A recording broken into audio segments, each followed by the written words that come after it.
Hello everyone, welcome back to the TJOmega channel for day 914 of our daily content grind, and today it is time for another top 10 list of the best Transformers of a particular year. We are up to 1988, and this is where things start getting hairy.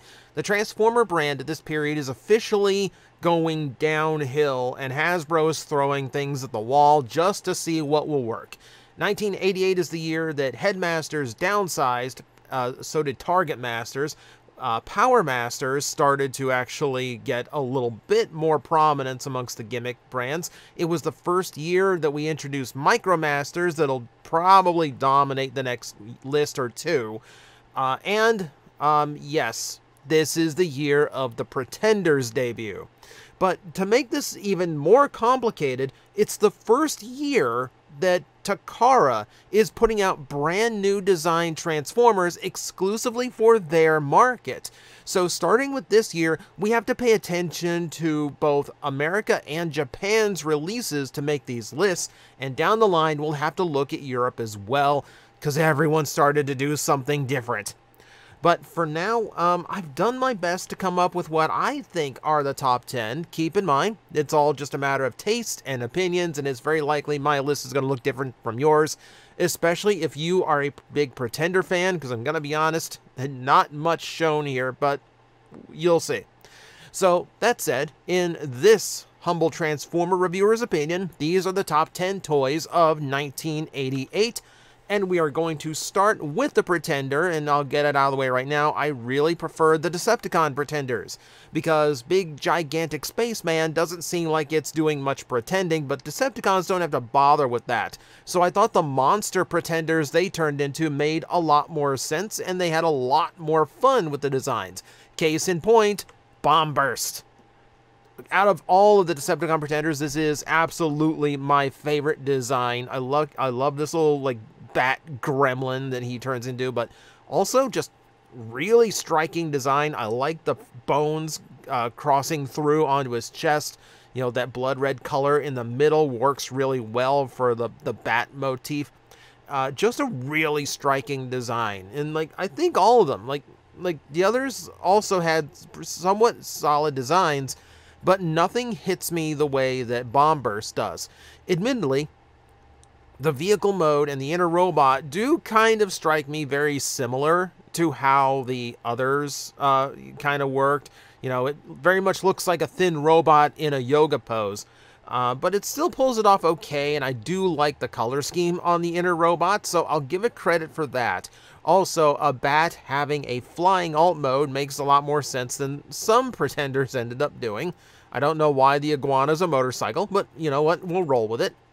But no, I'm giving Pretenders some credit. Like, I think they just had more fun when they steered away from that giant spaceman aesthetic, you know?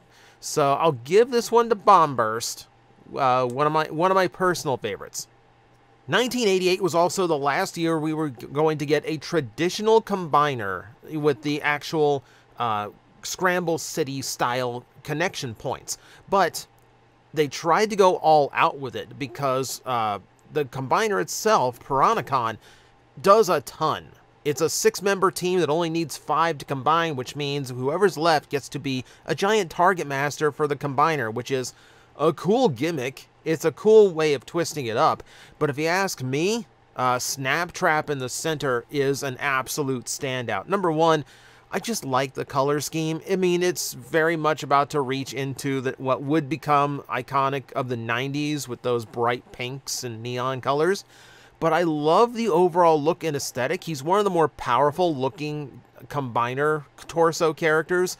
Of course, I'm going to love the turtle mode. The first time Transformers got a turtle, immediately going to catch my attention.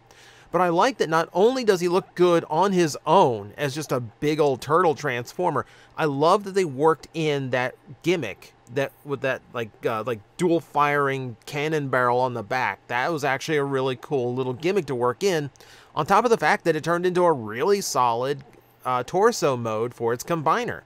It had a lot going on for it, and I really feel like had a lot of good lessons taken from previous combiner characters to create just like an overall satisfying Transformer with some neat tricks to it, and as a combiner piece, kind of excelled at what he did. So Piranha had some weirdness to him, but also some serious strengths, and I think his biggest strength is Snaptrap. There were two toys I considered for this spot, and they could have gone, either one could have gone here for different reasons. Number one, there's one where it's more aesthetically pleasing and a little bit more unique, but two, where it's more functional and a little bit more traditional in style. So I kind of decided, okay, I kind of prefer the more traditional in this aspect, so let's talk about Squawk Box. So I could have put Rain Dance in here too.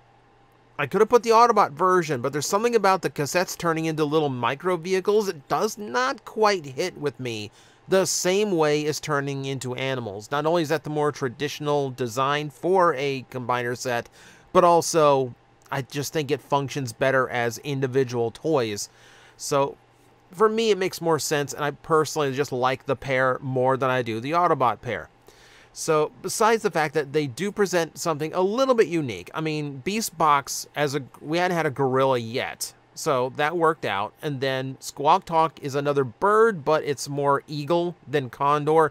It's a very different look than Laserbeak, which is nice.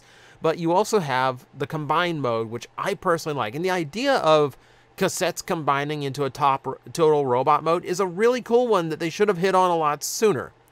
And overall, yeah, it's just a really solid little set of figures. It's a fun set. There's quite a bit to do with these combining cassette figures. It's interesting to me that Soundwave is such a popular toy that even into 1988, 4 years after the original toy's release, it was still getting support in the form of more cassettes. Think of how any of the modern cassette formers just kind of stop after like the year they first came out. It's kind of night and day compared to how it used to be. But no, functionally, I prefer this set. It's admittedly a childhood favorite, but no, I like it just a little bit more, so definitely worth a spot on the list. Here's where we have to tap into the Japanese side of Generation 1 because of all the pretenders. There is one that's exclusive to Japan that actually hit the nail on the head a lot more than I think some of the other pretenders did. So we can talk Metal Hawk for a little bit here. Number one, yeah, you can definitely tell it was Takara that designed this particular pretender shell. It does lend a lot more to almost a more Gundam-esque aesthetic than anything Transformer. You can definitely tell the anime influence to it, and I don't just mean the anime guy's head, as opposed to like the much more like G.I. Joe-centric sculpt of the American versions. But just the overall robot style is very different than what we had with standard pretenders. More to my preference, but it's the inner robot that hits me more. Aside from the fact that I like that it matches its outer shell well, something that some of the American pretenders didn't do all that well, it's just a nicer looking bot. Like, you can tell they put much more attention to making it look like a Transformer vehicle. It's a jet. Is it simplified? Yes. But does it look like a robot doing a weird yoga pose? No. No, it doesn't. It looks like a Transformer. I appreciate that. I appreciate it a lot more than some of the Hasbro designed pretenders. A shame we never got this in America. I would have actually thought that I probably would have jumped on this, if it had been available. But you know what? I will take what we got. I will wish that we had gotten this instead, and I will leave it at that. So yeah, as far as like traditional style pretenders, I think Metal Hawk just pulled it off the best. Here's one that's hard to appreciate when it's done alone, but I do think it stands on its own merits well enough to warrant a spot on the list, and then gets bumped up a few spots on the list because of the added functionality that requires another toy. So we need to talk about Dreadwind here. So yes, he is supposed to be combined with Darkwing in order to create, the Dreadwing combination and fully realize what this toy is capable of. but even on its own, it still stands up as a pretty decent figure. I like the overall look of the robot mode. I like the color scheme, the purple and the light blue work, the off-white works with it. It's just a neat looking figure. And, and I almost could put Darkwing on this list as well, but he suffers very much from like my vehicle mode is just a backpack kind of thing, whereas Dreadwind has a little bit more transformation going for it, which I appreciate a lot more. Just an overall interesting look. I like the head design too. Like there's something weird about that top half coloration that just makes him different and stand out. I mean, it's like he's wearing a cowl, like a little bit Batman-esque, and I appreciate that. It looks different, and I like that, while still keeping a little bit of the traditional stylings to it. So overall, it's probably as close as we were getting to like traditional Transformers in 1988, outside of like mini Power Masters and Headmasters, or mini Target Masters rather. But no, this one felt more satisfying. This one seemed to have a little bit more going on, and as a last hurrah for Power Masters, not a bad way for the Decepticons to go out. Here's one you're not expecting. I will admit it's a personal favorite, so I should technically be putting it number 10, but overall, I think the package is just too good, because people kind of sleep on the Beast Pretenders, the animal ones, because it's some of the best use of the concept. Case in point, let's talk about Chain Claw. So, aside from the fact that it just looks more like a normal Transformer, he doesn't look like a yoga pose, he doesn't look scrawny, he looks solid, he looks like he's got some beef and power to him, which is kind of how I want my robots in disguise. More to the point, it works better as a concept. Number one, because to this point, Transformers hadn't had any organic beasts in its lineup, and the idea of a Transformer hiding as one makes a little bit more sense to me. Because it's easier to hide amongst the wild than just being like what we assume is like a 30-foot tall armored human man. Point being, I think it's a better use of the concept. I mean, the bear, the shell itself has a very much like Battle Cat style feel to it, but it let the inner robots be so much more than what the bipedal pretenders ended up being. And I think it makes more sense because these were usually very compatible. It was a bear and a bear, which means no variety, but it means they look good together. It means you can have the two beside each other and see them as a matched pair. I just think the overall concept just had a lot more to it, and I wish they did more like this because I really, really like the idea, and I think it would have led to different places, but, it turned out how it turned out. Here's a case of Hasbro attempting to capture lightning in a bottle again and coming up short, but still producing something that is worth mentioning on this list. We can now talk about Quick Switch. It's another attempt at doing a 6 alt mode Transformer. Well, 5 alt mode plus robot mode, okay? So we just did 6-Shot, which is a great toy. So as a smaller, more affordable follow-up for the Autobots to have, makes sense. Unfortunately, he comes up short in a lot of ways. The vehicle modes he forms just aren't as aesthetically pleasing. They don't work as well as the ones that 6-Shot could turn into. And the unfortunate thing is that a lot of his depend on having those guns. If he doesn't have his guns, then half of the modes he turns into just do not work anymore, which is a much bigger flaw. Like, you could almost say the same about 6-Shot, but it really comes through on Quick Switch. So for pure playability, I have to put him on the list, but I can't give him the #1 slot like 6-Shot got. He's fun, and there's a lot you can do with it. It's just not nearly as clean or well produced as its predecessor.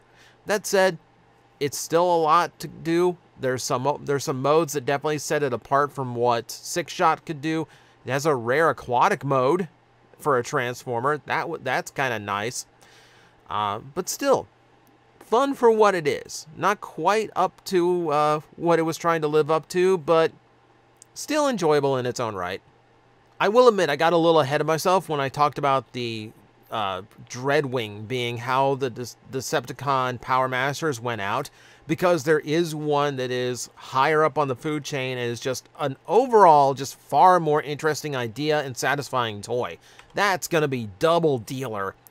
Okay, so for starters, super nice looking robot mode. I really like how the robot mode on this toy works. I like a little bit of the asymmetry to it. I like the different functionality that's going on. It looks like a really cool robot. And then you have alternate modes. You have our Power Master triple changer.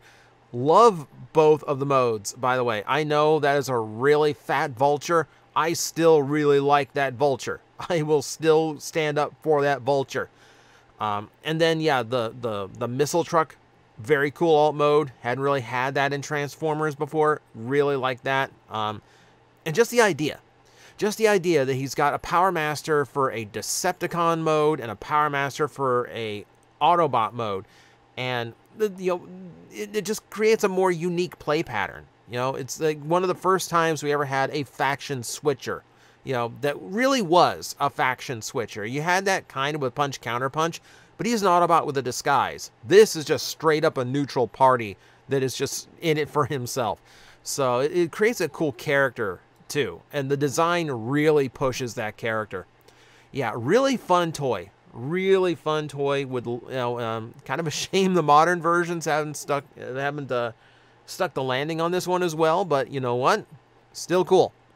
There's only 2 toys that could go at the top, and frankly, either one deserves to be the number 1, but somebody has to get bumped down to number 2, and I have to admit, it's going to be personal experience that keeps it from getting any higher, because to be honest, even though I love the toy, even though I've looked it over a lot, I've never gotten in-hand time with Overlord. For obvious reasons. It's a Japanese G1 exclusive that's crazy expensive to get on the aftermarket.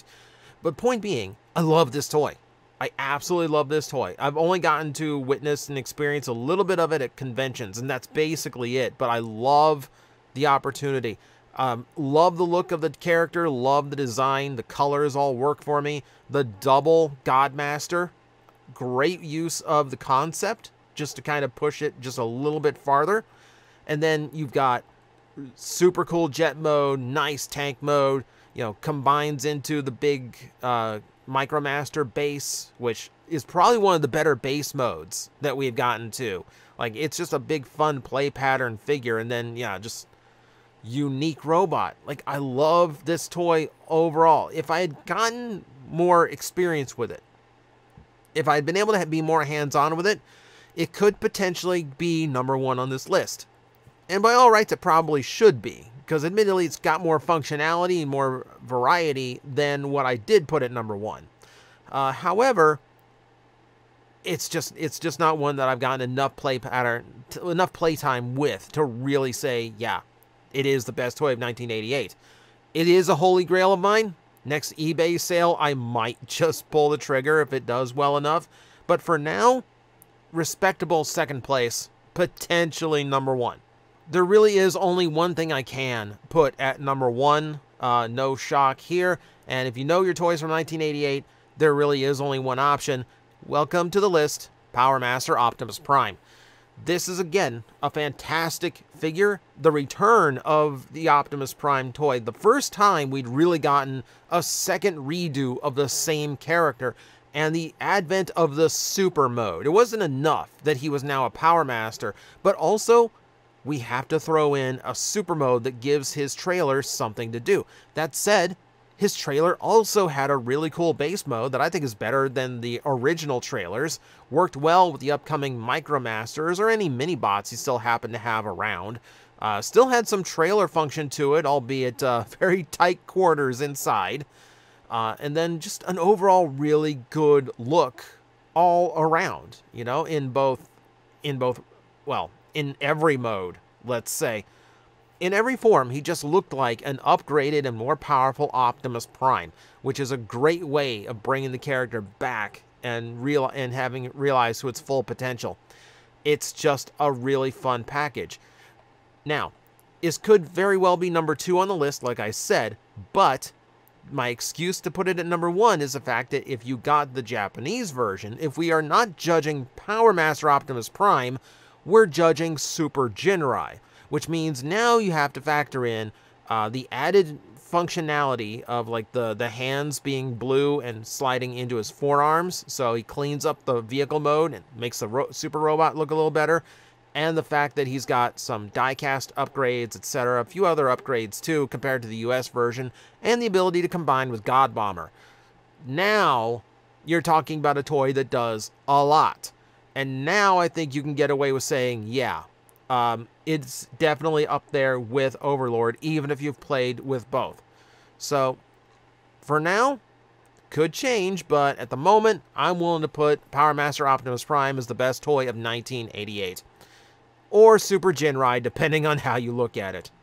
So, there you go. One more list, one more year down the drain.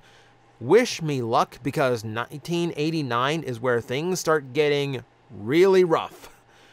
We are going to have to make some interesting calls in order to get that list made. Should be interesting. So join me then, won't you? And until then, thank you for joining me now. I will see you next time.